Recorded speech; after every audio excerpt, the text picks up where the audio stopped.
Hello everyone, good afternoon. Welcome to another edition of Facebook Office Hours. I am Charity. Nice to see you all today. I just want to first take a moment to recognize the fact that I'm having a really good hair day. I think that's a very important thing to acknowledge.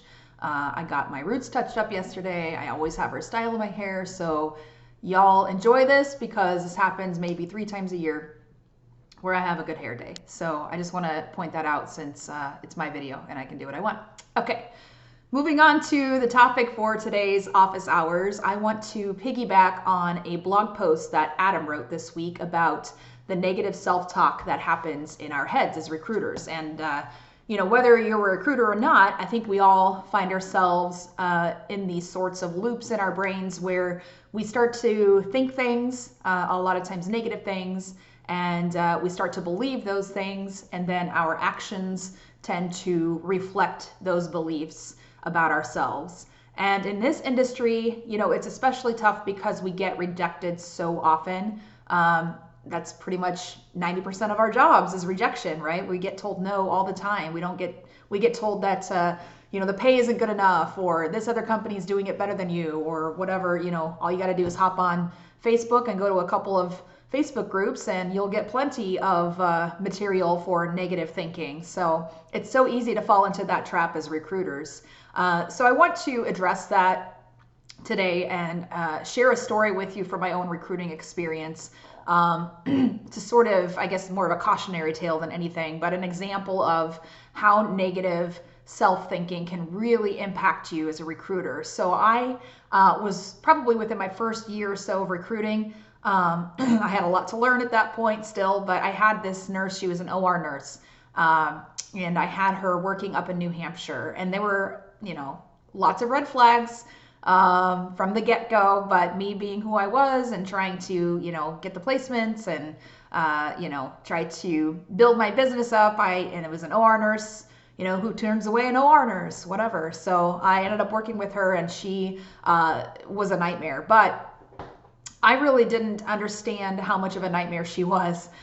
She said something to me. I always gave my cell phone out as a recruiter, and she called me on my cell one day after work and was complaining about her housing, which she found, but that's neither here nor there. She was complaining about her housing, and she said something to me that really hit me hard. She said, "I feel like you've abandoned me." And that was a very, very difficult thing for me to hear. That has a very personal significance to me, that word abandoned. So it was something that I really took to heart. And, this was one nurse that I had, plenty of other travelers that I was talking to who were respectful and very good at their jobs and didn't bother me after hours and were really good candidates and travelers. But this one person and that one thing she said completely just threw me off track. I dwelled on what she told me for weeks and even months. I would think about that sometimes, and it just really sunk me to this low level. And I really started to think, maybe I'm not good at this job. Maybe this isn't for me. Maybe, maybe she was right. Maybe I should have done more for her. Maybe I should have fixed this and that. And, it's just all of these things that came into my head, and I just really let it affect me, and it affected my work output. It wasn't just that one moment. It was, it had sort of this domino effect for the rest of my recruiting career, where I wasn't making as many calls. I wasn't having the impactful conversations that I would normally be having.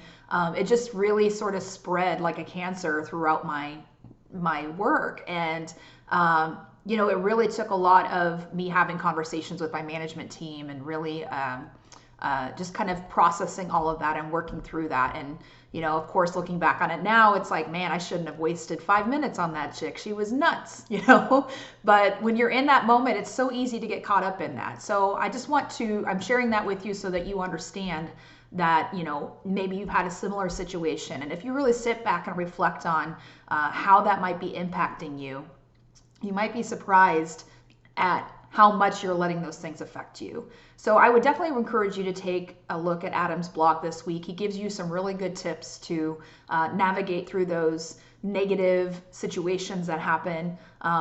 a lot of it just has to come down, it comes down to fear. That's really what is a huge driver for a lot of us when we have those sorts of negative thoughts about ourselves and about our jobs. So one thing I would always encourage you to ask yourself is, where is this coming from? Where is this fear coming from? Because you don't want to ignore it. You definitely want to pay attention to the thoughts that go into your head. So acknowledge it and say, okay, I'm feeling this way right now. And what is it about? What is it really about? Because a lot of the things that we think, there's a famous quote that, and I don't know who said it, but something to the effect of, don't believe a thing that you think. And I think that's so true. And that quote's really helped me through a lot of situations, because we have to understand that our brain is wired for survival, and we are looking subconsciously, we're looking for dangerous situations, and we process rejection the same way that we process pain. So obviously, if we've been rejected a lot of times, then our brain is telling us, oh my God, this is dangerous, don't do this is bad. So just really pay attention to those things and try to get a sense of where that's stemming from. Did you have something that happened to you when you were a child? Did you have parents that didn't give you the recognition that you wanted or the affection that you needed? Just really paying attention to that and digging down deep to find out where that's stemming from. So I think that's it for today. I just wanted to encourage you all to take a look at that and share my own personal experience with you about negative self-talk. I think it's important that we connect with each other and get vulnerable with each other and talk about these things, because it's a very real thing in our business. So don't be afraid to open up to each other. You can always message me directly, privately if you wish, and just kind of, get something off of your chest, like, hey, I have this really difficult person. She accused me of doing this, or I get so frustrated when I hear this, or, whatever you want to talk about, I'm here to listen. And I think you'll find that there are a lot of other recruiters out there that will empathize with you and will listen to what you have to say as well. So I hope you all have a wonderful day, wonderful afternoon.